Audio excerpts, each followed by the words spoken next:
바이오기닉스에 보면은요, 성적 처리 기준에 보면 이제 기말고사가 60%고 중간고사는 없어요. 그러니까 기말고사 한 번만 보게 돼 있고요. 기말고사도 이게 오픈북이에요. 그래서 아마 시험에 대한 부담은 거의 없을 거예요. 그리고 이게 책은 없고요. 제가 이제 매번 수업 시간마다 이렇게 프린트물을 가지고 올 거거든요. 그래서 막 프린트물 가지고 와서 시험 보면은 될 것 같아요. 그 다음에 이게 텍스트북은 없지만 주로 참고하는 내용이 이 프린트물하고, 제가 주로 참고하는 자료가 이 책이에요. 이 책이 어떤 책이냐면, 여러분들이 혹시 카이스트 가면은 물리화학 시간에 배우는 주 교재예요.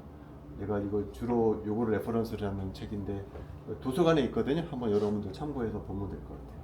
대학교 가면 아마 이 책으로 배우게 될 것 같아요. 이게 레퍼런스 북이고, 주로 수업은 내가 매번 나눠지는 요 프린트북 보고 공부하면 될 것 같고, 시험 볼 때는 기말고사 때 요거 들고 와서 보면은 시험 보는데 큰 무리는 없을 것 같아요. 그 다음에 뒷페이지에 보면은 이제 뭐를 배울 것인가에 관한 내용이 있는데요. 일반학 때 배웠던 내용을 거의 똑같이 배워요. 우리가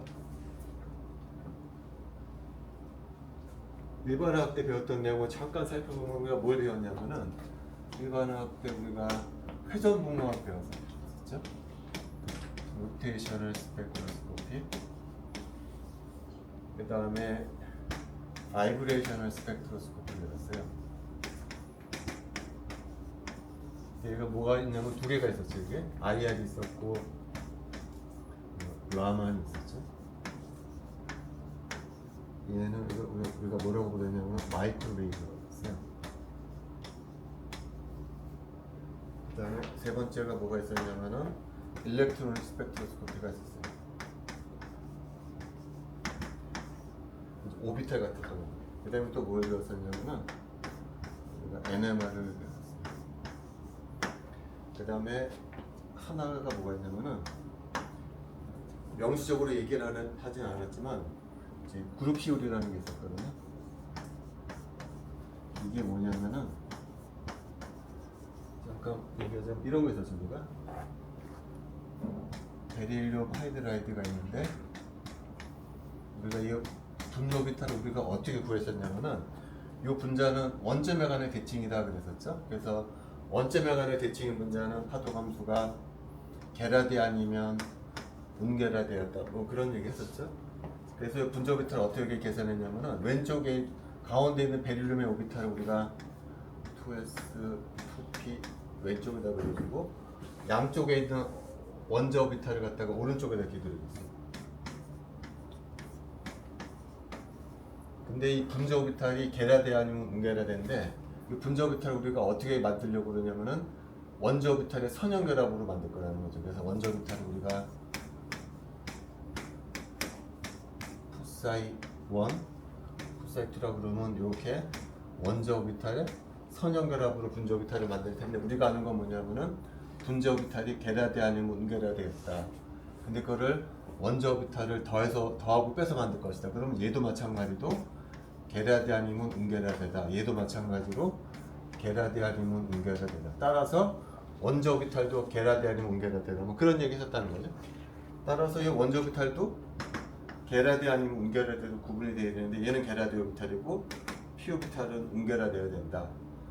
얘는 A 오비탈이나 B 오비탈은 원점은 여기에 있는데 S 오비탈은 왼쪽에 있고 오른쪽에 있기 때문에 게라디도 아니고 은게라디도 아니기 때문에 우리가 뭐라 그랬었냐면, 얘는 하나는 더해서 만들고 하나는 빼서 만들게 되면은 얘는 게라디고 은게라디가 돼서, 게라디는 게라디끼리 은게라디 이런 얘기를 예전에 했었다는 얘기죠.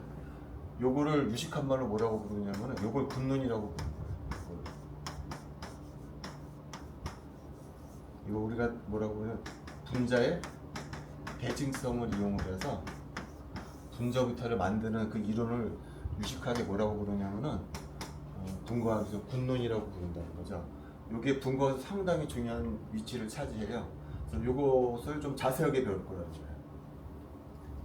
그래서 그걸 군론이라고 부르고, 요거 사실 조금씩 다 배웠다는 거예요. 그래서 일반화학에서 배웠던 내용을 분광학에서 또 배울 거예요. 또 조금 디테일하게 더 배울 거라는 거죠. 분광학에서 배웠던 내용을. 그래서 오늘은 나눠준 프린트물에서 그러면 붕어에서 어떤 내용을 좀 구체적으로 배울 것인가에 대해서 좀 자세하게 좀 소개를 해줄 거예요. 그래서 처음에 첫 번째 나온 프린터블에 붕어에서 뭘 배울 것인가 그에 대해 좀 다시 한번 리뷰를 한번 해보도록 할게요. 첫 번째 페이지에 보면은 HC의 분자가 있거든요. 이렇게. 그래서 HC의 분자가 있는데 길이를 알고 싶은 거예요. 이 길이를 내가 R이라고 했을 때 이 분자의 길이를 알고 싶어요. 그 우리가 뭘 찍었었냐면은 붕어학 시간에 마이크로웨이브 스펙트럼을 찍어서 이곳에 회전 에너지는 우리가 뭐라고 배웠었냐면은 E는 B에 J에 J 플러스 1이다 이렇게 배웠었죠. 일반 학시간 때. 그때 이걸 우리가 회전산수라고 그랬는데 B는 어떻게 정의가 됐었냐면은 H 바의 제곱에 EI, I가 모멘트 오브 이너시아였었고요. 모멘트 오브 이너시아가 어떻게 정의가 됐었냐면은 EU의 RE의 제곱이었었다. 그래서 이 회전 에너지 준위를 계산해 보면은 프린트블에 나와 있듯이 뭐 J가 0일 때 에너지 준위, J가 1일 때 에너지 준위 뭐 이렇게 되더라는 거였었어. 이렇게 J가 0일 때는 0, J가 1일 때는 2B, 6B 뭐 이렇게 됐었죠. 이렇게 0. 그래서 셀렉션을 적용하면 첫 번째 픽은 여기서 나오고 두 번째 픽은 여기서 나오고 세 번째 픽은 여기서 나오더라. 뭐 그런 거 일반학 때 배웠어요. 첫 번째 픽은 2B, 4B, 6B에서 픽이 나오더라. 뭐 그런 거 배웠었죠. 그래서 스펙트럼을 찍어보면은 첫 번째 픽은 2B에서 나오고 두 번째 픽은 4B에서 나오고 세 번째 픽은 6B에서 나오더라. 그래서 마이크로웨이브 스펙트럼을 찍으면 등 간격이 나오고 픽과 픽 사이 간격은 2B다라는 거예요. 그래서 마이크로웨이브 스펙트럼을 찍으면은 B가 측정이 되더라. 그런 거 배웠었죠. B. 근데 B를 알면은 뭐를 알게 되냐면은 모멘트 오브 이너셜을 알게 되고 모멘트 오브 이너셜로부터 뭐를 측정할 수가 있냐면은 결합기를 측정할 수 있다. 그런 걸 우리가 일반학 시간 때 배웠다라는 얘기예요. 자, 근데 그걸 조금 응용하게 되면은 뭐도 계산할 수가 있냐면 얘도 계산할 수가 있어요. CO2. 얘도 에너지를 계산해 보면은 식이 똑같아요. 그러면 두 번 시간 때 또 배울 거야. 얘도 에너지가 얘랑 똑같아요. 얘도 뭐가 되냐면은 H바의 제곱에 EI가 돼. 근데 이때 I가 뭐가 되냐?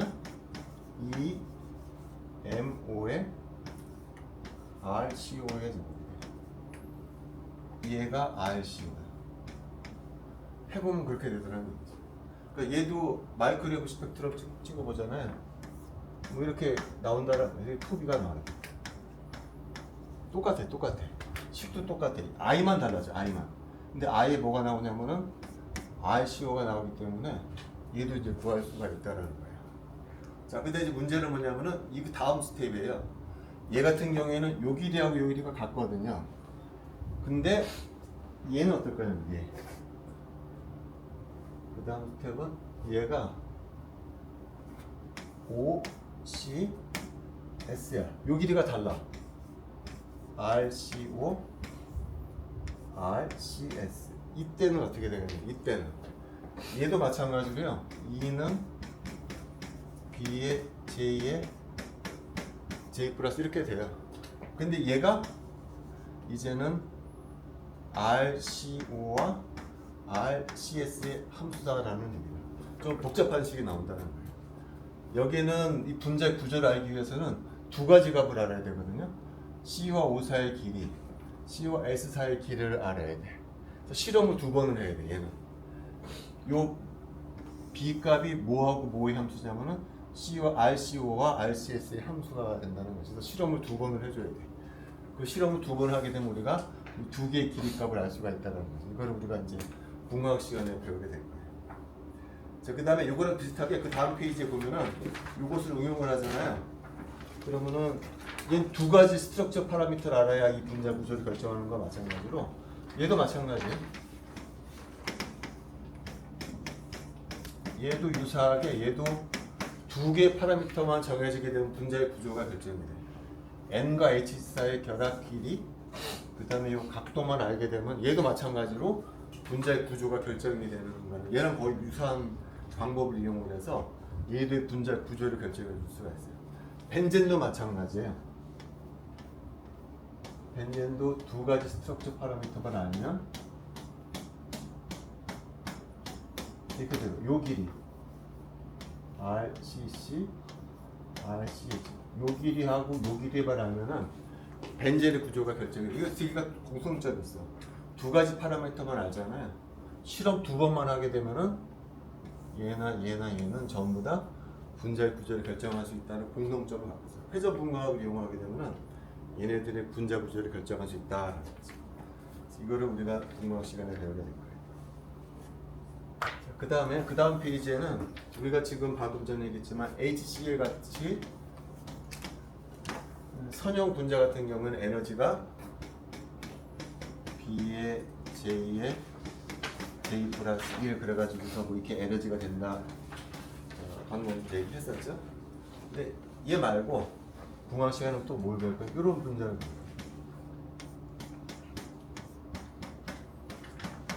이 분자를 우리가 뭐라고 부르냐면은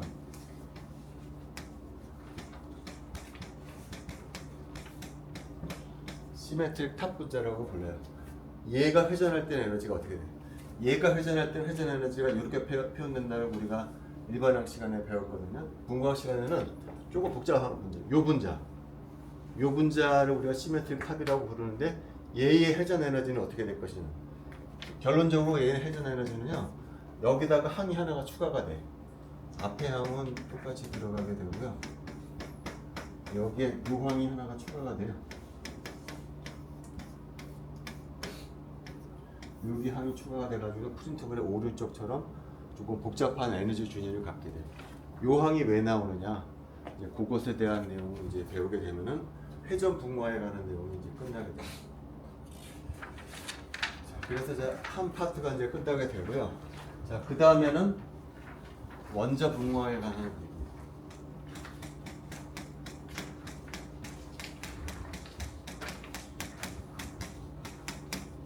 원자 분광학에서 스핀이 없었다라고 해보죠. 스핀이 소듐에서 스핀이 없었다 그러면 이제 3s 오비탈이 있겠죠. 그다음에 3p 오비탈이 있을 거예요.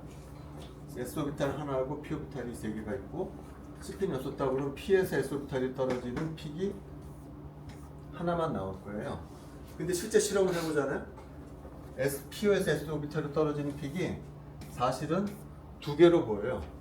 그런 현상을 뭐라고 부르냐면 우리가 더블렛 구조가 보인다. 실제 실험은 얘야.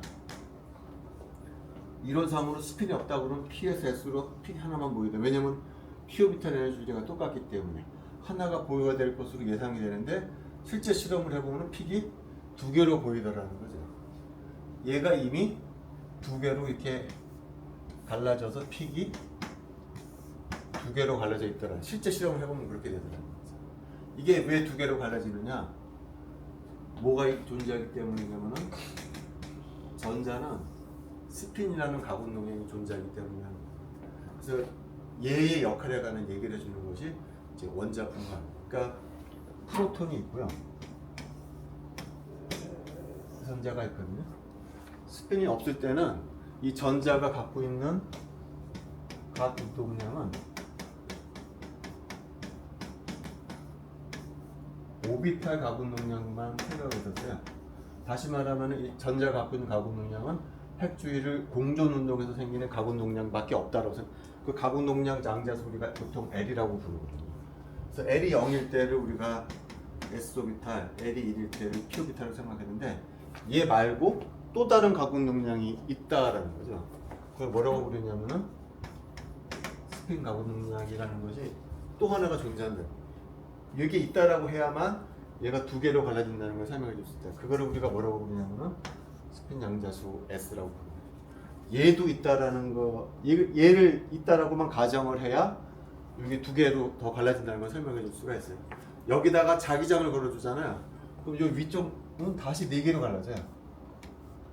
이 두 개로 갈라져. 자기장은 다시 또 두 개로 갈라져.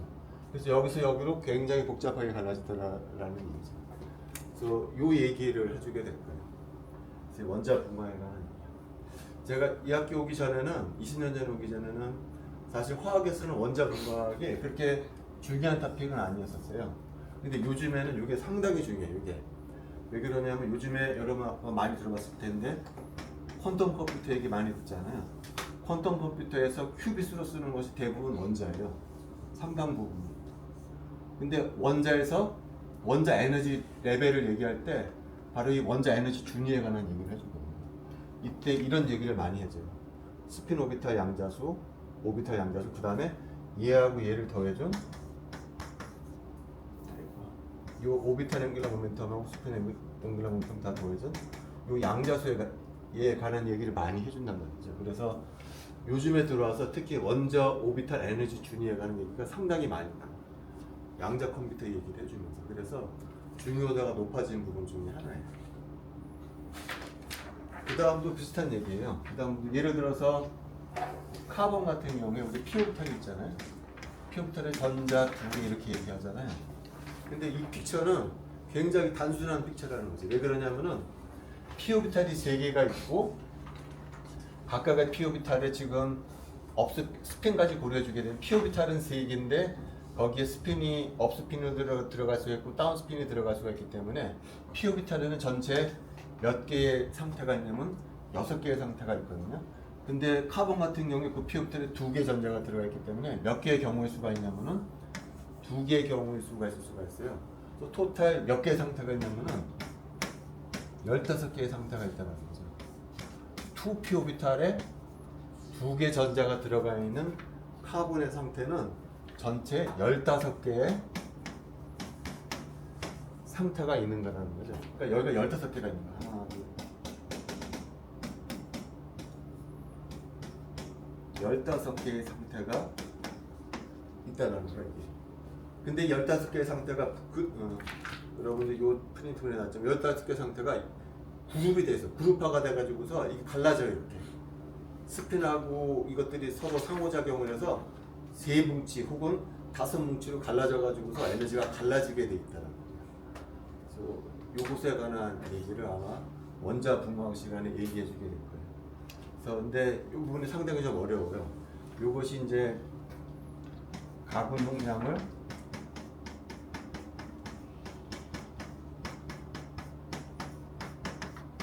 더하는 것에 대한 것의 내용인데 이 부분이 상당히 어려워요. 이것이 여러분들 이제 물리학과 가서 양자 물리책을 찾아보면요, 약간 과장을 섞어자면은 양자 물리책의 절반이 이 가군 용량을 더하는 것에 관한 내용이 양자 물리책의 절반에 해당하는 것처럼 상당히 어려운 내용 중에 하나예요.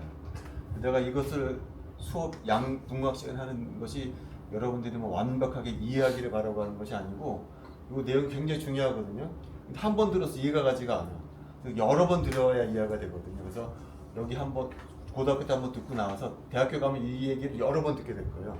2번, 3번, 4번 들으면서 이해가 좀 많이 되거든요. 그래서 이거는 많이 들을수록 좀 유리해져. 그래서 고등학교 때 이해가 되지 않더라도 한번 들어보는 것이 조금 유리하기 때문에 내가 소개해 주는 거예요. 그 다음 페이지도 마찬가지로 이거 예전에 했었던 얘기죠. 트리플렛 스테이트, 싱글렛 스테이트, 이것도 마찬가지로 가군 용량 더하는 것에 관한 똑같은 주제예요. 가군 용량 더하는 것에 관한 얘기를 했을 거고요.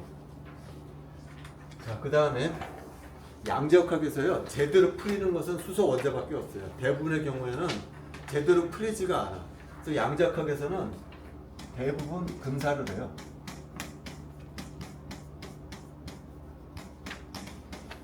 어떻게 근사를 하느냐? 양자화학이나 양자역학에서 사용하는 근사법은 두 가지가 있어요. 두 가지 방법에 하나가 베리에이션 메소드라고 부르는 게 있고요. 두 번째가 퍼터베이션 메소드라는 게 있어요. 자, 베리에이션 메소드는 언제 사용하느냐?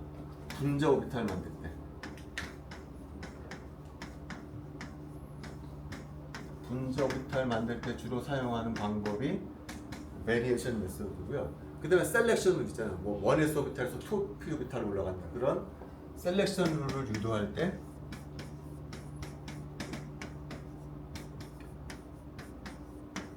사용하는 방법은 이제 퍼터베이션 메소드에서 주로 사용되는 방법, 근사 방법이 베리에이션 메소드, 퍼터베이션 메소드. 이것을 조금 구체적으로 일반학 시간 때는 거의 얘기하지 않고 그냥 받아들이라고 했던 내용 조금 디테일하게 보자는 것을 분과학에서 사용하는 방법 얘기할 거예요.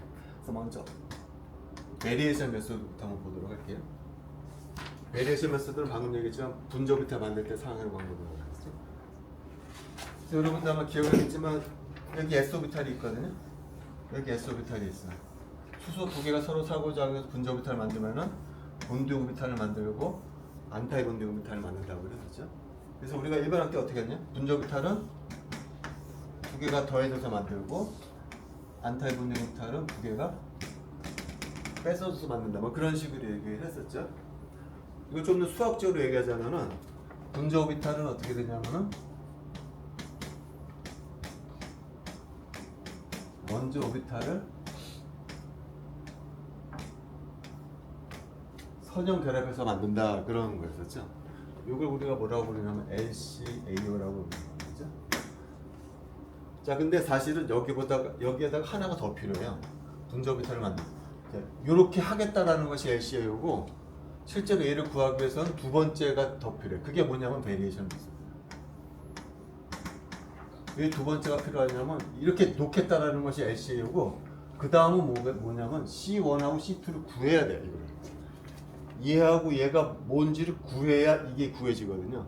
C1하고 C2를 구하는 방법이 바로 베리에이션 메소드예요. 이 근사 방법이에요. 근사적으로 어떻게 C1하고 C2를 구하겠냐라는 거예요. C1하고 C2가 구해져야 요 크기가 요 크기라든지 부호가 구해지는 거예요. 그래서 여러분들 요 그림을 자세히 보면은요, 요 볼의 크기죠. 요 볼의 크기하고 요 볼의 크기가 같지가 않아요. 요 아래쪽에 빨간색으로 그리면 어떻게 되죠? 볼의 크기가 좀 작아요. 여기는 어떻게 되죠? 좀 커요.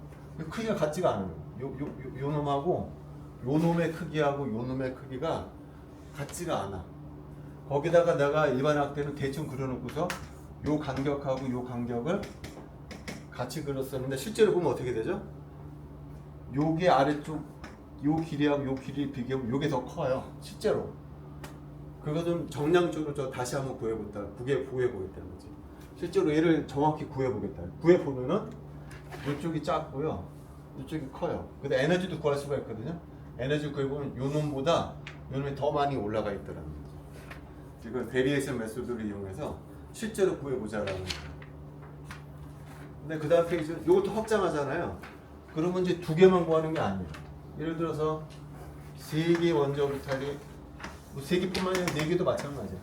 여러 개의 원자 오비탈이 있을 때 이 분자 오비탈 어떻게 구할까? 이건 그냥 똑같이 그려주면 돼요. 베리에이션 메소드를 이용을 해서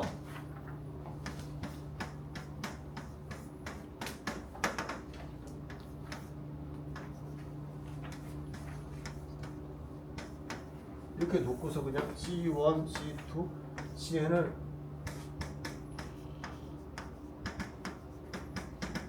베리에이션 메소드를 이용해서 그냥 구해버리면 된다는 거죠. 수학적인 방법을 이용해서. 그래서 구하면 된다는 거죠. 자, 구하면 되는데 문제는 요 개수가 많아지잖아요. 구할 수는 있는데 너무 복잡하는 거야, 계산 방법이. 그래서 다시 한번 근사를 해. 근사를 해서 C1, C2, CN을 좀 더 간단하게 계산하자. 그걸 고하는 사람이 있어. 그 고하는 사람이 누구냐면은 휘켈이라는 사람이에요. 휘켈이라는 사람이 다시 근사를 해서 요 C1부터 CN짜리 개수를 좀 더 쉽게 근사를 하자 하는 것을 무슨 근사라고 부르는? 휘켈 근사라고 부르는. 아마 여러분들이 나중에 유기화학을 들으면은 자주 등장하는 근사법이에요. 유기화학자들이 즐겨 사용하는 유기화학 분자들은 상당히 크잖아요, 등치가. 그런 것들을 그냥 굳이 근사 방법을 쓰지 않고 구지것대로 하게 되면 엄청나게 복잡하거든요. 그러니까 휘켈 근사를 사용하게 되면 간단하게 그렇게 등치가 큰 유기 분자들의 분자 오비탈을 간단하게 계산하는 방법이 바로 휘켈 근사예요. 그래서 휘켈 근사를 배우게 될 거고요. 자, 그 다음에 앞서도 얘기했지만 근사 방법이 이건 이제 베리에이션 메소드의 한 방법이거든요. 퍼터베이션 메소드도 있다고 그랬어요. 두 번째 방법으로. 근데 퍼터베이션 메소드도 사실 우리가 살짝 배웠어요. 일반 학습할 때. 이렇게 에너지 준위가 다른 두 개 오비탈이 있어요. 예를 들어서 얘가 풋사이 B 제로고 얘가 풋사이 A 제로다라고 하게 되면은 이 두 개가 상호 작용했을 때 새로운 오비탈이 만들어지는데 우리 그때 뭐라 그러냐면 얘는 얘하고 얘가 섞여서 만들어지는데 주로 얘는 뭐를 담냐고 그러냐면 얘를 더 많이 담는다고 그랬어요. 얘를 내가 풋사이 A라고 그러면 얘는 근사적으로 주로 뭐를 담냐면 얘를 담는다고 그랬어요. 그래서 얘는 주로 얘가 온 거다 라는 거죠. 근데 얘는 얘로 오면서 그냥 얘라고 온 것이 아니고 일부 얘가 섞여 온다고 그랬었죠. 일부 얘가 섞여 오는 거다. 얘도 마찬가지죠. 얘는 주로 풋사이 B0가 여기로 온 거라는 거예요. 풋사이 B는 대부분 풋사이 B0가 온 것이고 살짝 뭐가 섞여 나오냐면 얘가 섞여 나오는 거다. 그런 식으로 얘기를 했었죠. 일반화에서. 분과학에서는 그럼 얘가 얼만큼 섞여 나오느냐, 얼만큼. 여기 얘는 주로 풋사이 A0인데 일부가 풋사이 B0가 여기 섞여 나오는데 도대체 얼마만큼 섞여 나오느냐. 이 개수 우리가 뭐라고 부를 거냐면 CAB라고 부를 텐데 여기에 이제 복잡한 수식이 이제 들어가게 빨간색으로 나오는 부분이 섞여 나오는데 도대체 이 놈은 무엇에 의해서 결정이 되느냐. 얼만큼 풋사이 B0가 여기 풋사이 B0가 여기에 섞여 들어가는데 그것은 무엇에 의해서 결정이 되느냐. 그것에 관한 내용을 우리가 이제 배우게 돼요. 그래서 포토그래시를 몇 써도 돼요. 자, 그 다음 페이지가 이제 분론에 관한 내용이에요. 자, 우리가 그 일반화학 때 세 개의 원자 비탈이 상호작용은 뿔 나오고 뿔 없고 마 나오고 뿔 이렇게 나오는 거였죠. 여기 노드 하나도 없고 여기 노드 하나 있고 여기 노드 두 개 있다 뭐 그런 식으로 얘기했었잖아요. 근데 자세히 보면은 이것도 마찬가지예요. 그때는 일반화학 때 그냥 넘어가요. 크기가 같지가 않아요. 일반화학 때 크기가 같이 그려지는데 그림을 봐요. 그리고 보면 얘가 살짝 더 커요. 요 놈하고 요 놈하고 요 놈의 크기가 같지가 않아요. 여기도 얘가 살짝 더 커요. 그다음 얘하고 얘도 크기가 같지가 않아요. 얘하고 얘를 비교해 보면 얘가 살짝 더 커요. 얘가 이 크기가 왜 다르냐는 거지. 크기가 왜 다른가에 대해서 이제 일반 분과학 시간 때 이제 배우게 될 거예요. 자, 그 다음에 요 놈이 이렇게 위로 이렇게 올라갈 거거든요. 위로 올라가게 되면은 요 놈은 이렇게 될 것이고 여기 올라가게 되면은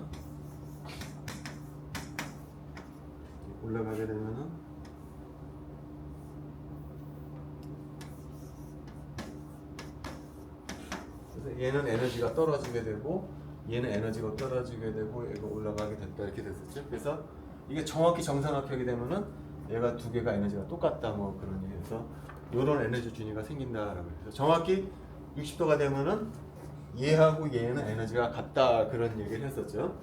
자, 근데 그 다음 페이지에 보면은 얘는 정삼각형이고 그 다음 페이지는 정사각형이거든요. 정사각형도 똑같은 얘기를 해줄 수가 있어요. 근데 여기서 똑같은 에너지 준위를 보면은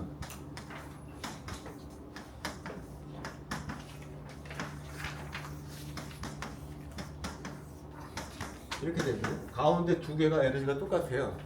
자, 근데 얘하고 얘 약간 차이가 있어요. 뭐가 차이가 있냐면은 얘하고 얘는 에너지가 같다라는 게 딱 보면 알아. 왜 그러냐면 얘는 이거 90도 돌려버리면 얘가 나오거든요. 이거 90도 얘는 그냥 특별히 계산을 안 해보더라도 얘하고 얘는 에너지가 같다라는 게 그냥 나와. 왜냐면 이걸 90도 돌려버리면 나오거든. 마치 PX하고 PY 비트랑 같다라는 거예요. 그냥 90도 돌려버리면 에너지가 같다는 게 그냥 나와. 계산 안 해봐도 나와. 근데 얘는 그렇지가 않아. 얘는 이거 돌린다고 해서 이게 나오지가 않거든요. 얘하고 얘는 왜 에너지가 같을 거냐가 그냥 나오지가 않는다는 거죠. 근데 이거를 우리가 분론을 이용해서 설명해 줄 수가 있어요. 얘하고 얘는 왜 에너지가 같을까? 그런 것에 관한 내용을 배우게 됩니다. 자, 그 다음 페이지는 물 분자의 몰레큘 오비탈 에너지 다이어그램이 나오거든요. 아까 베릴륨 하이드라이드 했었던 얘기인데요. 이것도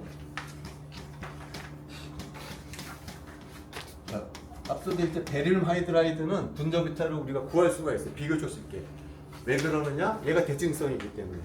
어떤 대칭성이냐면 얘가 원점에 관하여 대칭이라는 대칭성이 있기 때문에 우리가 분자오비탈을 만들 수 있다 그런 얘기를 해줬어요. 그래서 얘는 게라데 아니면은 웅게라데이기 때문에 원자오비탈도 게라데 웅게라데로 구분하게 되면 우리가 분자오비탈을 만들 수 있다 그런 얘기를 했었잖아요.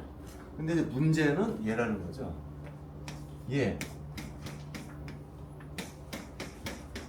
얘는 원점에 관한 대칭이 아니에요. 그럼 얘는 얘처럼 못 만든다는 거죠. 그죠? 얘는 원점에 관한 대칭이기 때문에 분자오비탈이 반드시 게라데 아니면 웅게라데이다라는 것을 알고 있기 때문에 우리가 얘 분자오비탈을 만들 수 있었거든요. 근데 얘는 원점에 관한 대칭이 아니야. 그래서 그런 얘기를 해줄 수가 없어. 그럼 얘는 못하냐? 그게 아니라는 거죠. 얘는 다른 대칭성이 있다는 거예요. 얘는 어떤 대칭성이 있냐면은 얘는 원점에 관한 대칭은 없지만 어떤 대칭성이 있냐면은 내가 이걸 지축이라고 그러면 지축에 대해서 180도 돌리더라도 분자가 안 바뀌죠. 얘는 원점에 관한 인버전 원점에 관한 대칭 우리가 인버전이라고 그러거든요. 인버전 시키더라도 분자가 안 바뀌는 것과 마찬가지로 얘는 어떤 대칭이 있냐면은 분자를 180도 회전시키더라도 분자가 안 바뀌어져요. 그런 거 우리가 뭐라고 부르냐면 군문에서 C2라고 불러. 자, 그 다음에 여기 미러를 내가 칠판에 수직으로 이렇게 갖다 대. 180도 수직으로 갖다 대더라도 얘가 대칭시키더라도 분자가 안 바뀌잖아요. 그걸 뭐라고 부르냐면 시그마 V라고 부르요. 그다음에 미러를 칠판에 수평으로 이렇게 갖다 대. 그다음에 대칭을 시켜줘. 그래도 분자가 안 바뀌잖아요. 그걸 뭐라고 부르냐면 시그마 V 프라임. 얘는 요거 하나밖에 없죠. 요거.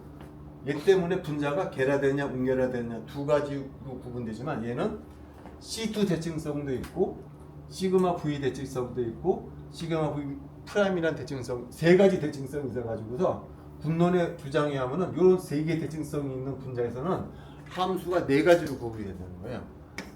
A1, A2, B1.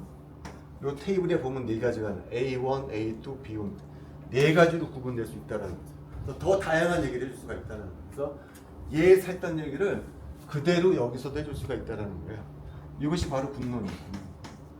그래서 얘도 H2O도 베릴 하이드라이드 했던 것과 마찬가지로 비슷한 얘기를 또 다양한 얘기를 해서 얘도 분자오비탈 만들 수 있다. 근데 그 얘기를 이제 분론에서 다루게 될 거예요. 자, 그 다음에는 일반항에서 일반항에서 비슷한 얘기를 했었는데요. 이건 비선형 분모합니다.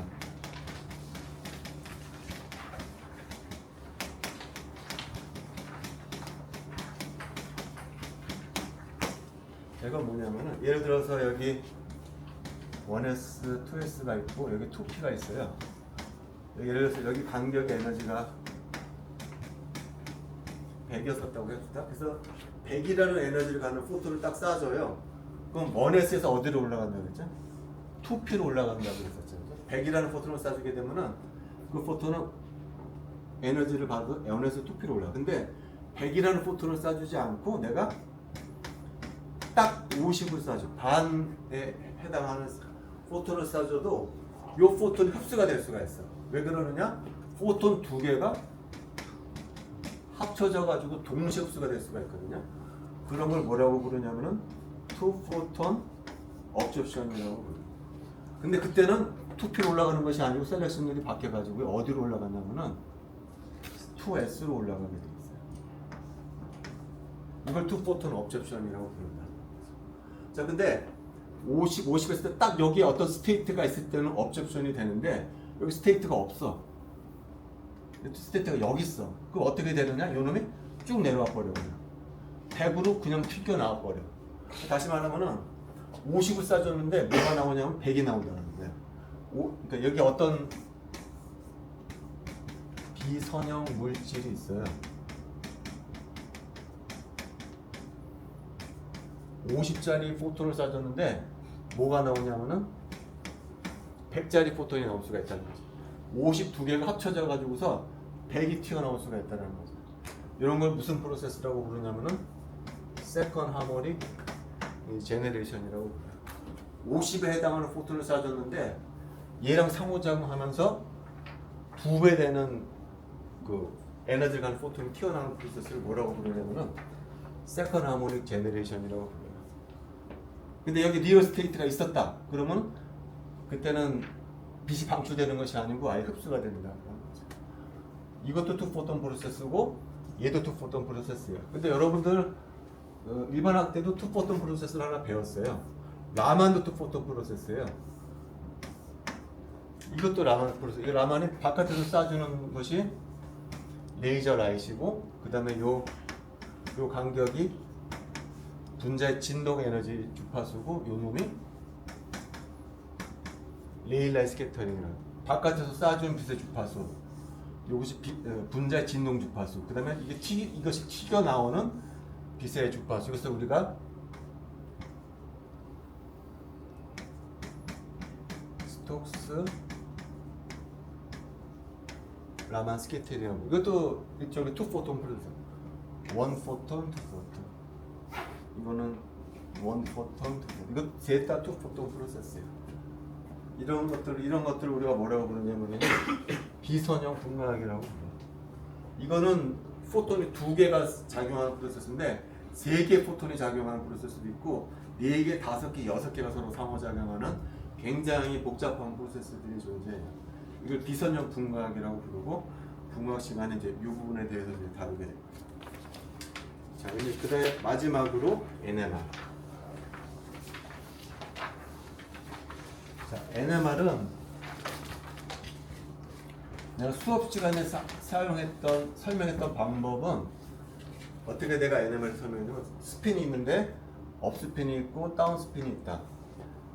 자기장을 걸어주게 되면은 업 스핀 에너지가 떨어지게 되고 다운 스핀 에너지가 높아지게 되는데, 예를 들어서 내가 바깥에서 걸어준 자기장을 2.34 테슬라를 걸어주게 되면은 업스핀과 다운스핀 사이의 간격은 100MHz가 돼서 바깥에서 100MHz에 해당하는 빛을 쏴주게 되면은 업스핀에서 다운스핀으로 전이가 되면서 빛이 흡수가 된다.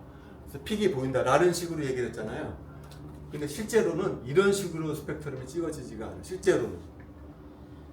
실제로는 이렇게 찍히지가 않고, 프린트본에 나와 있듯이 요즘 나와 있는 FT-NMR은 푸리어 트랜스폼 타입 NMR 방법으로 찍혀지게 돼요.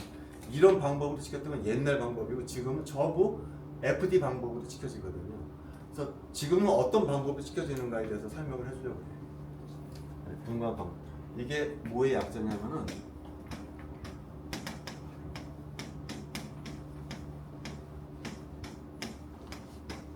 푸리어 트랜스폼의 약자.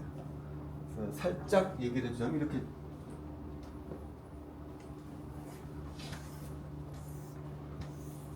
여기에 이제 스핀이 있어요. 그 다음에 실제 실험사에도 어떻게 보면 X축이 있고 Y축이 있으면은 X축에다가 코일을 이렇게 걸어줘요. 근데 코일에다가 전류를 흘려줘. 이런 식으로. 아이고.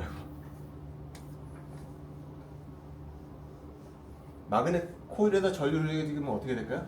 마그네틱 필드가 만들어지게 되죠. 이게 100MHz예요. 여기에다가는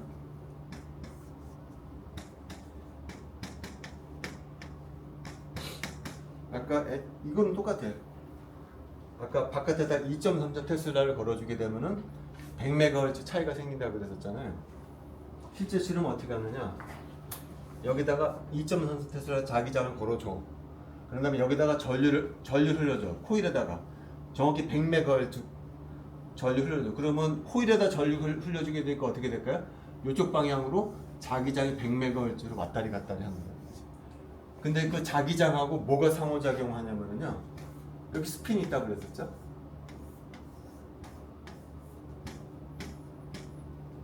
프로톤이 스핀을 갖고 있거든요. 근데 스핀이 있기 때문에, 스핀은 뭐라고 그랬었냐면 수업 시간에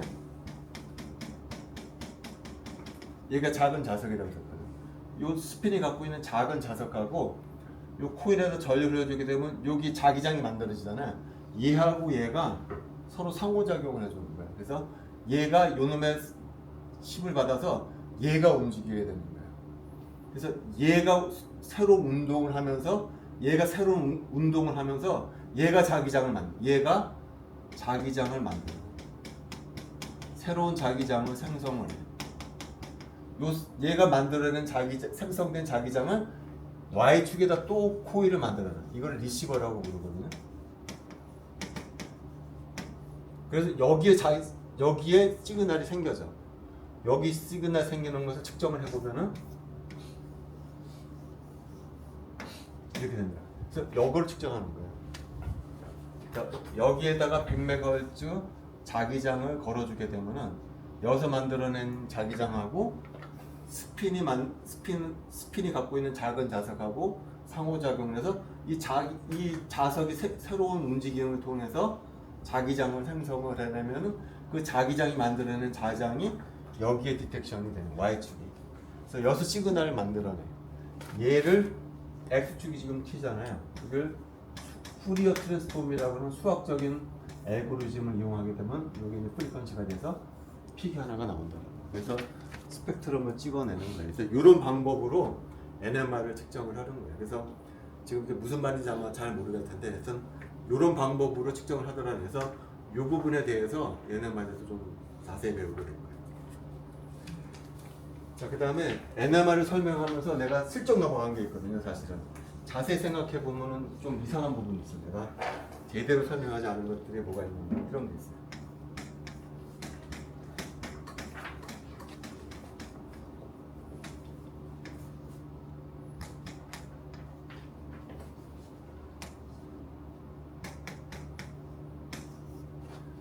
자, 요 놈의 NMR 스펙트럼을 찍으면 여기서 픽이 나오고요.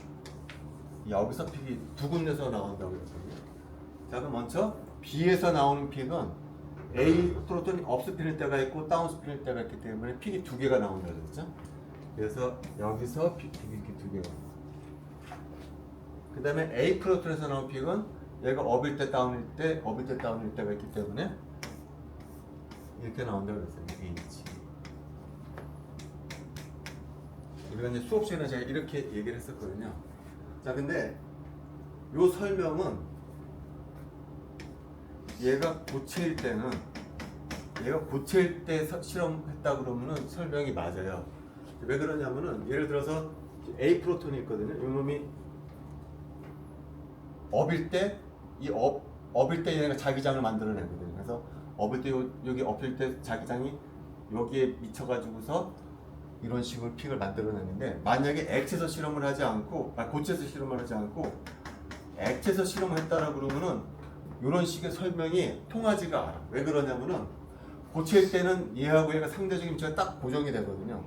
그래서 이런 식의 설명이 되는데, 액체라고 그러면 이게 어떻게 될까? 이게 가만히 있지가 않아. 가만히 있지가 않고 어떻게 될까? 이게 움직인단 말이죠. 이렇게 마구 움직일 거라면 마구. 그래서 프린트물의 아래쪽에 있는 것처럼 얘를 기준으로 했을 때 얘가 마구 뺑글 돌 거라는 거야. 얘가 처음에는 요 아래쪽에 있다가 시간이 지나면 요 위쪽에 있다가 정 위쪽에 있다가 왼쪽으로 갔다가 아래쪽으로 갔다 이런 식으로 액체에서 실험했다면 이렇게 매우 빠른 속도로 뺑글 돌 거라는 거예요. 그러면은 얘가 업이지만 요 A 프로톤이 느끼는 자기장은 이렇게 플럭추에이션 할 거라는 거죠. 액체에서 실험하게 되는 거예요.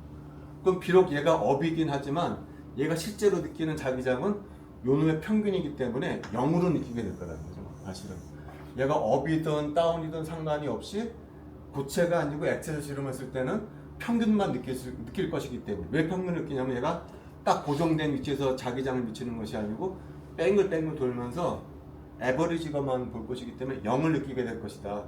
그럼 얘가 이렇게 갈라져서는 안 될 것이다. 그럼에도 불구하고 왜 갈라지느냐? 고체가 아니고 액체에서도 해보면은 갈라지거든요. 이걸 설명하지 못한다. 자, 그 다음에는 또 뭐냐면은 비프로톤, 그 다음 페이지는 뭐냐면은, 자, 비프로톤 같은 경우에는 제가 수업 시간에 두 개로 갈라진다고 그랬어요. 왜 두 개로 갈라진다고 그랬냐면은 여기가 A가 업일 때가 있고 다운일 때가 있기 때문에 두 개로 갈라진다고 설명하고, 하나 조심해야 될 게 뭐라고 그랬냐면, 근데 얘도 업일 때가 있고 다운일 때가 있지만 얘에 의한 것 효과는 우리가 생각해 주지 않는다고 그랬어요.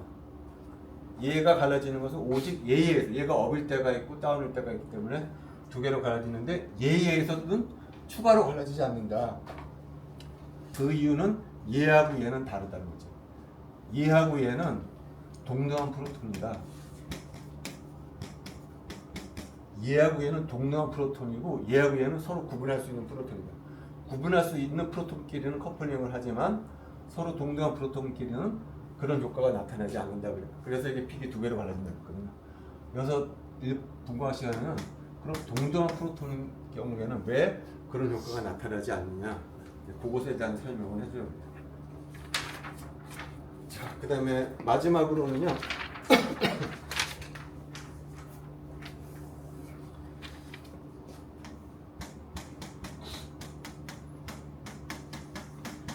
저 메탄의 NMR은 지금 수소가 하나밖에 없잖아요. 픽이 하나밖에 안 나오거든요. 0.23에서 하나 딱 나와요. 자, 근데 여기 H를 내가 CL로 치환하려고 그러거든요. CL로 치환하게 되면 당연히 CL이 전자를 뺏어가겠죠. 그러니까 이 픽이 딱 커져요. 이게 얼마로 커지냐면 3.06으로 커져요. 여기 H를 또 하나로 또 치환해. 이런 거 갖다가 C를 하나를 더 치환해 주게 되면은 전자를 더 뺏어 가잖아요. 그러니까 이 3.06에서 어디로 가냐면은 5.47 더 커지더라는 얘기죠. 뭐 해석하는 게 별로 어렵지 않죠? 하나일 때 전자 뺏기니까 3.06, 두 개가 들어가면 더 많이 뺏기니까 5.47로 가더라는 얘기죠. 근데 플로린을 하게 되면 좀 이상해져.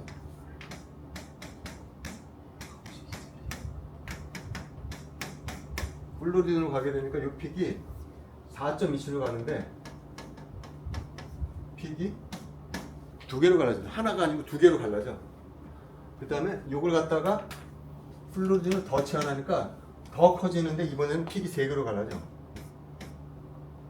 6.89로 갈라진다. 얘도 할로겐 원소고 얘도 할로겐 원소거든요. 근데 더 커지는 건 맞는데 얘는 계속 픽이 하나로만 보이는데 얘는 왜 세 개로 보이냐? 하나 있을 때는 두 개로 보이고 두 개 있을 때는 세 개로 갈라지더라는 얘기죠. 이제 결론부터 얘기하자면요, 얘는 I가 2분의 1이에요. 얘는 I가 2분의 3이에요. 그러니까 얘도 자석이라는 거죠. 얘도 작은 자석이기 때문에 픽이 여러 개로 갈라지는 건데요. 재미난 건 뭐냐면은 얘는 핵이 구형이야. 정확히 구형이야. 근데 얘는 원자 핵 물리학자들이 발견한 바에 의하면 얘는 럭비공형이에요. 얘는 찌그러진 핵이라는 거죠. 그렇기 때문에 얘는 픽이 하나밖에 안 나온다는 거예요. 도대체 구형일 때는 왜 픽이 여러 개로 나오고 찌그러진 럭비형일 때는 왜 하나로 나올 것이냐? 그것은 우리가 나중에 수업하면서 배우겠습니다. 오늘은 그래서 대충 이런 식으로 이제 수업을 진행할 것이고요. 다음 시간에는 여러분 노트북을 가져올 거예요. 노트북을 가져서 스펙트럼을 한번 분석을 할 거거든요. 그 노트북 다음 시간에 꼭 가지고 오도록 하세요. 선생님 저 질문했습니다. 그래? 이번에 과정의 퀴즈